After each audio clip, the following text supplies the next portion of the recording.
বুঢ়া বুঢ়ী আৰু শিয়াল বুঢ়ী আইৰ সাধু। বহুদিনৰ আগৰ কথা। এখন গাঁৱত এহাল বুঢ়া বুঢ়ী আছিল। এদিন বুঢ়াই কিছুমান কচু আনি ৰুবলৈ ধৰিছে।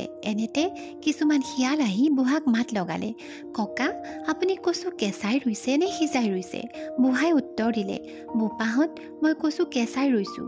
শিয়ালবোৰে বুঢ়াৰ কথা শুনি বুঢ়াক ক'লে, ককা, আপুনি কচু ৰুব জনা নাই। কচুবোৰ আগেয়ে সিজাই লওক আৰু য'ত ৰুব গাত একোটা দি ঢাকি থৈ যাওক। দেখিব ৰাতিৰ ভিতৰতে একোজোপা ডাঙৰ ডাঙৰ কচু গছ হৈ আছে। সিহঁতৰ কথা শুনি বুঢ়াই ক'লে, বাৰু মোৰ বোপাহঁত, তহঁতৰ কথামতেই মই কচু ৰুম। গধূলি বুঢ়াই আটাইবোৰ কচু সিজাই শিয়ালৰ বুদ্ধিমতে ৰুই থলে। ৰাতি শিয়ালবোৰে আহি সিজোৱা কচুবোৰ আনন্দ কৰি খাই গুচি গ'ল। পিছদিনা বুঢ়াই ৰাতিপুৱাই কচুবাৰীত কচু চাবলৈ গৈ দেখে যে কচু এটাও নাই। তেতিয়া বুঢ়াই শিয়ালৰ ফাঁকিটো বুজিব পাৰি লাজতে তলমূৰকৈ বহিল। ইয়াৰ কিছুদিন মূৰত বুঢ়াই এটা বুদ্ধি সাজি বুঢ়ীক ক'লে, বুঢ়ী, আজি তই মোৰ গাত কিছুমান লালি গুড় ঢালি থ। গুড়ৰ গোন্ধ পাই যেতিয়া জাকে জাকে মাখি আহি মোৰ গাত পৰিব, তেতিয়াই তই ইনাই বিনাই বুঢ়া মৰিল বুলি কান্দিবি। তোৰ কান্দোন শুনি শিয়ালবোৰে ওচৰ চাপি আহি কি হৈছে বুলি তোক সুধিলেই তই সিহঁতক বুঢ়া মৰিল বুলি কৈ মোৰ শটো ঘৰৰ ভিতৰৰ পৰা উলিয়াই লৈ গৈ খাবলৈ কবি। মোৰ ওচৰতে টাঙোন এডাল লুকাই থবি। সিহঁতে মোক উলিয়াই নিবলৈ ঘৰৰ ভিতৰ সোমালেই তই লাহেকৈ দুৱাৰখন জপাই দিবি। দিলেই মই গিৰিশ কৰে উঠি টাঙোনডাল লৈ সিহঁতক কোবাই মাৰিম। বুঢ়াৰ কথা মতেই বুঢ়ীয়ে কৰিলত শিয়ালবোৰে বুঢ়ীক সুধিলেহি, আই, কান্দিছ কিয়? কি হৈছে? বুঢ়ীয়ে ক'লে, বোপাহঁত, আজি আমাৰ বুঢ়াটো ঢুকালে, সেইবাবে কান্দিছোঁ। তহঁতে পাৰ যদি বুঢ়াক বাহিৰলৈ উলিয়াই নি খাগৈ।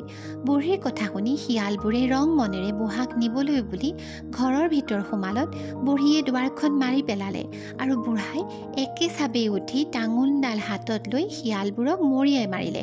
মাত্ৰ সিহঁতৰ ভিতৰৰ কেইটামান শিয়ালহে কেনেবাকৈ পলাই সাৰিল। কিছুদিনৰ মূৰত এদিন বুঢ়ীয়ে বুঢ়াক ক'লে, মই ভালেমান দিন শিয়ালৰ ভৰত কলৈকো ওলোৱা নাই। যিজনীৰ ঘৰলৈ গৈ এবাৰ তাইক চাই আহোঁগৈ ভাবিছোঁ।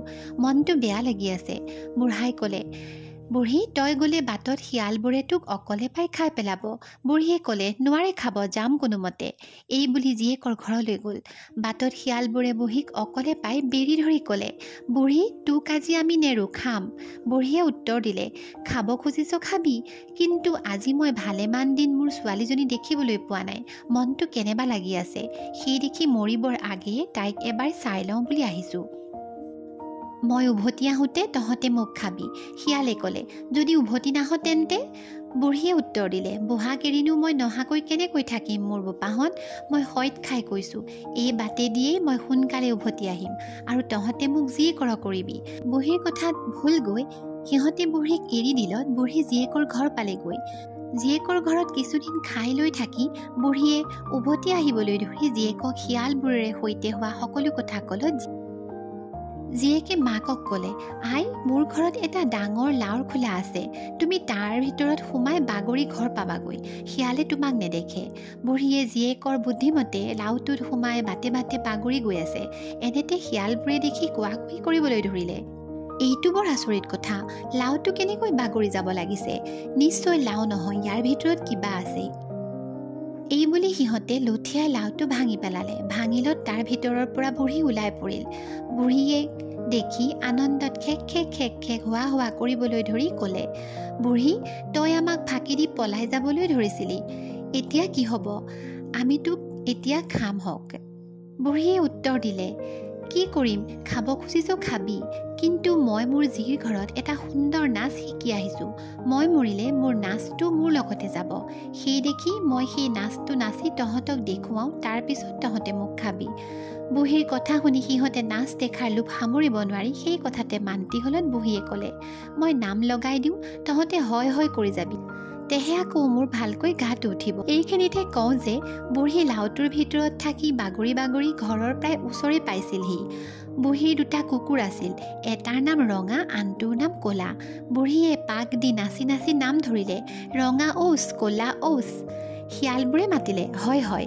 এইদৰে 12 চেৰেক বুঢ়ীয়ে ৰঙা ঔচ ক'লা ঔচ বুলিলত ৰঙা আৰু ক'লা নামৰ কুকুৰ দুটা তাতে লৰি ওলালহি। কুকুৰ দুটা দেখিয়ে শিয়ালবোৰ পিয়া পি দি পলাল আৰু তেতিয়া আমাৰ বুঢ়ী ঘৰলৈ গুচি আহিল। আমাৰো কাপোৰ কানি কোলাহলত আমিও গুচি আহিলোঁ।